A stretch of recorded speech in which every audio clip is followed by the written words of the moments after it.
as you practice using this tool of showing appreciation to other people on a regular basis, it's really fun because you get to see how much more valued and valuable they feel in their relationships with you.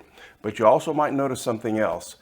You also might notice that as a culture, we're not really good at that because we've never been taught how to do it and we've never been taught how to practice it. And so as a result, there may be some imbalance. You might be giving a lot of appreciation, but feeling unappreciated. Now, believe it or not, that can be a really good thing to discover.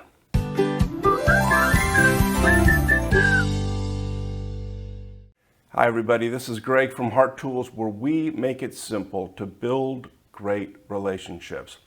And there are two reasons why it can be really good for you to discover that your need to be appreciated is going unmet. And here's the first reason. The first reason is because you are the only person on the planet who is responsible for making sure that your emotional needs are getting met.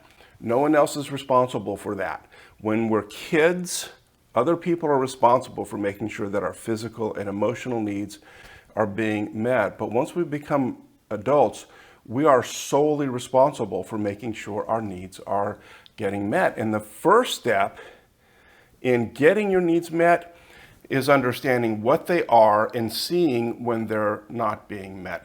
The second reason why it's really helpful to see that your need to be appreciated is not being met is because if you don't get your emotional needs met in healthy ways, you will drift into trying to get them met in unhealthy ways. A need doesn't disappear because you ignore it.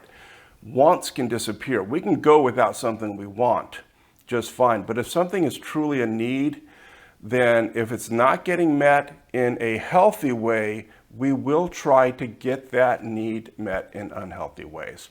So in this video, we are going to show you actually how to ask others to appreciate you in a healthy way. In thriving, safe, high-trust relationships, it's perfectly okay to ask someone to help you get your emotional needs met. In healthy, high-trust relationships, you don't have to try to figure out how to manipulate people, how to trick people, how to cajole people into meeting your emotional needs. In high-trust relationships, you can simply ask. And so we're going to talk about how do you do that in a way that's healthy and not manipulative. So let me tell you a quick story about a time that I asked for appreciation recently, and then we're going to break that down into simple steps that you can use to practice getting the appreciation that you need so that you don't feel invisible or feel taken for granted. I was having lunch with my wife a little while ago, and I had recently made some decisions that I thought would be fairly significant to her, that would fulfill some things that she really wanted out of life, and they were kind of sacrificial for me to make.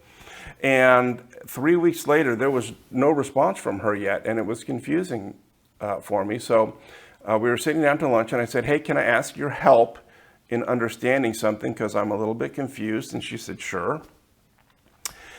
And I said, "Well, 3 weeks ago, I told you I had decided to make these 3 changes so that you could do these things that you said were really important to you."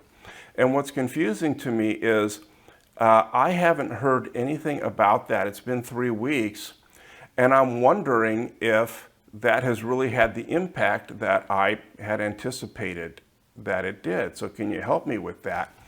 And her response was, "Oh my goodness, yeah, I can see why you're struggling with that. To be honest, my main emotional reaction has been, I just feel guilty that you made those sacrifices for me. But let me tell you how that's impacted me. Boy, it makes me feel so seen and valued by you that you would even know that I wanted this so much to make that sacrifice. That's a big deal to me. And so I feel safe and I feel valued." And she talked about several ways what I had done had impacted her. And the reality is, even though I had asked for it, and it wasn't just voluntarily given by her out of the blue, As soon as she started talking about how my choices had impacted her, my heart just melted and became full. It's like, okay, I'm hitting the mark. She values what I'm doing. And she even, without me prompting, went into the last characteristic of a healthy appreciation, which is she tied those decisions I made into a character trait that she saw in me that she values. So it was a really great conversation. So as we break down that conversation, what you'll discover is it has the same 4 characteristics that you've been practicing in showing appreciation to others. You remember the 4 characteristics are: first, you describe specific behavior. The second is you talk about impact, how that specific behavior has impacted you in a positive way. The third is you make sure that it's genuine so that it's a real connection. And the fourth is when possible, if it's something you've seen consistently, then you can call out a character trait that you see in that person to help them really understand how valuable they are to you. Well, here's what you do when you ask for appreciation. You start off with specific behavior, but you describe your specific behavior that you thought would have a positive impact, right? And so you describe specific things you've done, specific choices you've made, and actions that you've taken. And then the next thing you do is you ask the person, how has that impacted you? Can you help me understand? Has that been helpful or not, right? Open-ended question. It doesn't have to be a yes answer, and here's why. Because the third part of an appreciation is that it's genuine. So if you just ask, how has that impacted you? It allows them to be honest with you about whether the impact's been positive or negative. Because here is something we need to understand, that if we don't, relationships can get really sideways very quickly. And that's this: just because you're making a sacrifice for someone doesn't mean they have to appreciate it, right? It's good that they appreciate it if it's making a positive impact on them and has value to them, but just because you're sacrificing doesn't mean the people in your life have to appreciate the sacrifice. For example, you might sit down with your spouse and say, hey, for the last year and a half, I've been working 60, 70, 80 hours a week, right? So that we could buy a big house and we can go on these big vacations and we can do all this great stuff. Can you tell me, how has that impacted you? And it might surprise you to hear, not that, wow, yeah, I'm so sorry I didn't appreciate that. I love having a big house and going on expensive vacations. What you might hear is, how it's impacted me is I feel very lonely. I miss you. I feel like a single parent.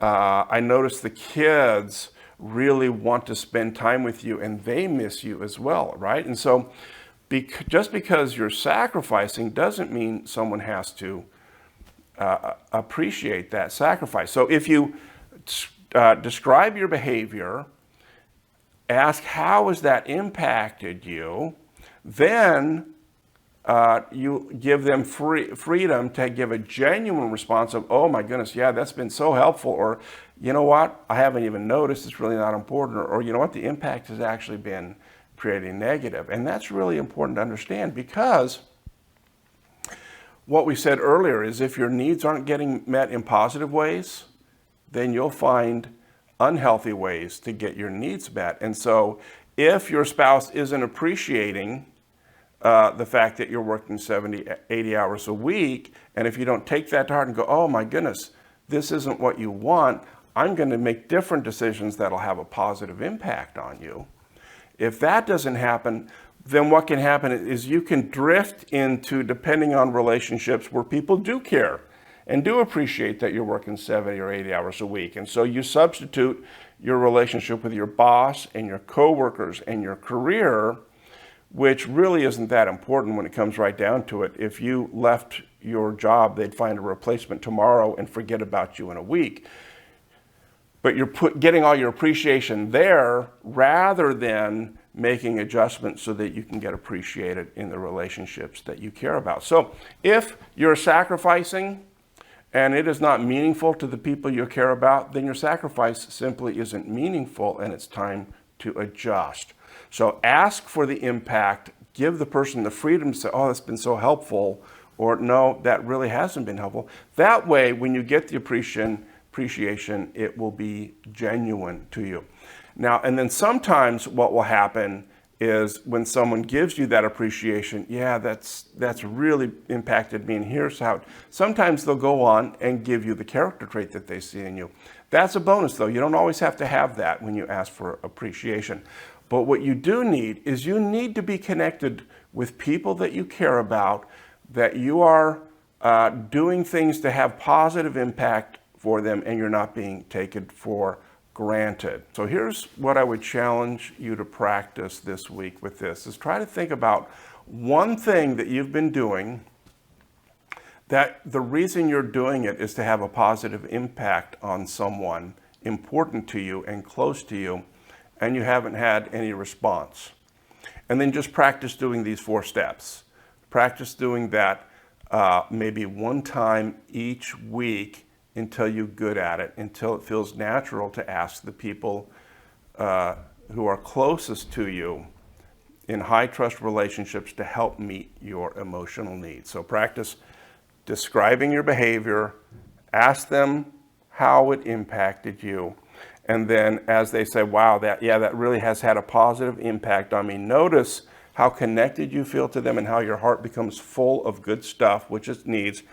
Or if they don't appreciate it, then maybe it's time to choose new behaviors so you can stay close to the people you love and not drift away. Simple steps, practice, practice, practice. That's what Heart Tools is all about.